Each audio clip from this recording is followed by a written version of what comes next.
What's going on, everyone? Welcome to day 79 on the Daily Dose of Mind Stuff. My name's Ed Reiner, if you don't know me. And today, quite a question. I was watching a speaker the other night that was talking about basically it was environment, but he wasn't necessarily saying your environment. And have you ever thought about how your environment, the people you surround yourself with, affects the results that you get in your life? Most people don't think about that, but it makes a huge difference. It has a huge impact on the results that you get in your life.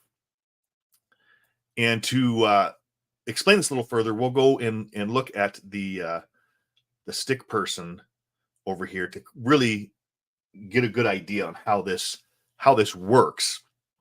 Because in this talk, the guy, and I've heard this before, and you've probably heard it too, but he said, if you want to know what your results are and what they can be or what they're going to be, take a look at the 5 people that you spend your most time with, the 5 people that you hang around with, because their results are pretty much going to dictate what your results are going to be. And it's absolutely true. I remember Bob used to quote Carl Maniger, I think his name was, from the Maniger Foundation. And he would say that environment is more important than heredity, meaning that the people we surround ourselves with are going to have a greater effect on our life and on our results and what we do versus what's built into the genes. Now, there is conditioning on both sides. We've been conditioned or raised, however you want to look at it. We programmed, all the same thing, either environmentally and also genetically. So to explain this more, let's take a look at the mind here. And if you recall, and if this is new to you, I'll go over a brief recap of this, but we have a picture here of the mind. Let's do that again. Okay, so start over on that. Let's see if I can get a better circle. That's a little better. So we have the mind, and this smaller circle is the body. Okay, we split the mind into 2 parts. We have the conscious mind, the subconscious mind. And we've gone over this before, but for those that have never seen this, we'll just briefly go over this again. So the conscious mind is our thinking mind. So we can also refer to this as our thinking mind, and this is our feeling mind. In our conscious mind, we have the ability to accept or reject any thoughts that come in. And the thoughts that come in through our physical senses. You can see here, smell, taste, touch. Okay, these are like little antennae that are hardwired into our conscious mind. And as ideas and things come into us from outside forces, media, social media, the internet, TV, friends, family, etc., they come into our conscious mind as ideas. Now, those ideas usually, now if you're listening to any media, those are negative ideas, and it's been that way for a long time. Okay, it's, you look at the newspaper, there's nothing ever, hardly ever positive in there. It's all something negative. Okay, and that's done on purpose. But those negative ideas that come in, we can either choose to accept those or reject those. Okay, those ideas that we can neglect them also. Those ideas that then move into the subconscious mind causes us to feel in harmony with whatever is that's coming in from the conscious mind. Okay, so if you're listening to the news and the media, the mainstream media, or anything that's going on, usually from outside, those thoughts are negative. Those thoughts are going to set up a feeling, which is usually a feeling of worry, doubt, fear. Okay, that subconscious mind is the feeling mind. It has no ability to reject. It must accept everything that comes in it. And it doesn't know the difference between what's imagined and what's reality. Those feelings set the body up in a vibration. Feeling is a word that we have invented to describe the conscious awareness of the vibration that we're in.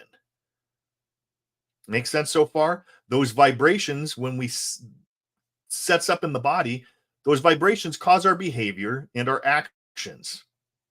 The actions are what produce our results, right? Okay, so now that we've got that through,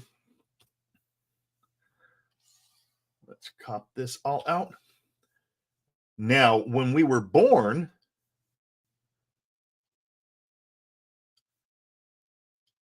this is a baby, let's say.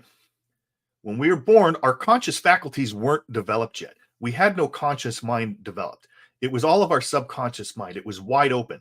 So everything that was going on around us, okay, let's say this is our parents. Okay, these are our parents, grandparents, other people,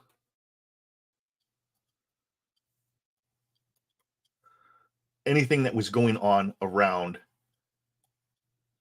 be it negative or positive, was all going into the subconscious mind. And that's where our environment comes into play. Okay, we had no ability to reject any of this stuff. Our conscious faculty wasn't formed yet. So this is where our self-image is created. And this is also where our paradigm, which is our habits, it's a multitude of habits, but this is where our paradigm is formed. Self-image, which is a part of our paradigm. We had no choice in that. So now as we grow older, we start to hang out with people that are much in harmony with this self-image, this paradigm that we have. So the people, here's us again. Okay, now we have this conscious gateway, so to speak, that is formed. Let's close it up. And now the 2, 3, 4, 5. These are the 5 closest people that we spend time with, that we hang out with. Okay, we'll just give them all little bodies. What are we going to think thoughts of if all of these people here are going to be in harmony with their thinking,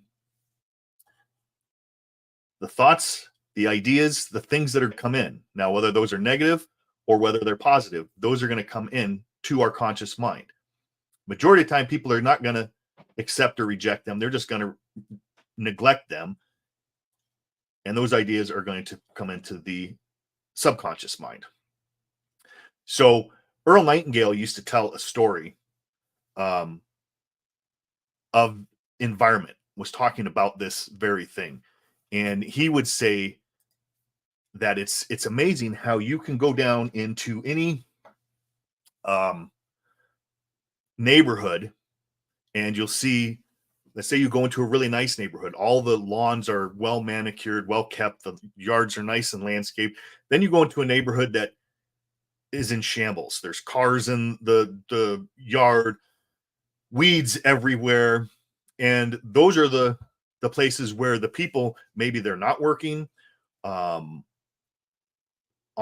welfare. You know, welfare, if you look at it, most people that are on welfare are 5th, 6th generation welfare recipients. That environment, the people that they're hanging out with. But Earl used to say that it was amazing that those people that aren't working, that have more time than the people that are working, their yards are in shambles when they have the most time that they can go out and do something about it. And it's not that they're lazy, it's that this here has been set by the people that they're hanging out with. It's not going to change until they make a change with these people here that they hang out with. And that can be anything. That can be some people, argue and say, well, they can't just leave and move, but they can get involved with groups in their community. They can get involved with groups online of people that are doing things that they want to do, and that will start to change it. It's like, you've heard the same birds of a feather flock together. The same holds true. Look at the group of people that you're with. If you don't like that and you want to change your results, now you don't have to divorce yourself from them. You just don't go as much with those people and you don't stay as long. They can still be your friends, but you want to start hanging out with people that are moving, that are doing things that you want to be doing, that are going places that you want to go. You don't see eagles flying with other birds. The eagles soar far above all the other ones. So look at what you are doing, look at the results that you're getting. And if you want to get better results, start looking at places where you can develop and hang out with people that are doing what you want to do. I remember Tony Robbins saying that someone had asked him, this was a while back, about being a billionaire or something. And he was a millionaire. And he said, well, he doesn't have, he was talking to someone else. And the guy was talking about becoming a millionaire. And Tony Robbins said, in your mastermind, how many millionaires are in your mastermind? And he said, well, none. He says, well, there's your problem. You need to start hanging out with millionaires if you want to be a millionaire. Because that energy, those ideas start to get you in the same vibration that they're in. They're in a higher vibration, a different vibration. And whatever it is that you want, and hopefully there's something that you want that you're going after, that's on a different vibration than what you're on right now. And the trick is to get into that vibration, start to feel as it would be having that. As Neville Goddard always says, it's the wish fulfilled. Think from the wish fulfilled. So if you want to change your environment, you don't know where to start, join our Facebook group. We've got a private Facebook group where we're going to be diving into a lot more stuff like this. I'm going to go into more detail than what I have the time to go into with this right now. So you can go right there and join the Facebook group. I will keep coming on here. Like I said, I've got 79 days this down. So we've got, what is that? Less than 21 left to go. So if you like this, subscribe, share, do all that good stuff. Join the private Facebook group. Love to have you in there. And I will see you guys tomorrow. Once again, Ed Reiner, peace. God bless.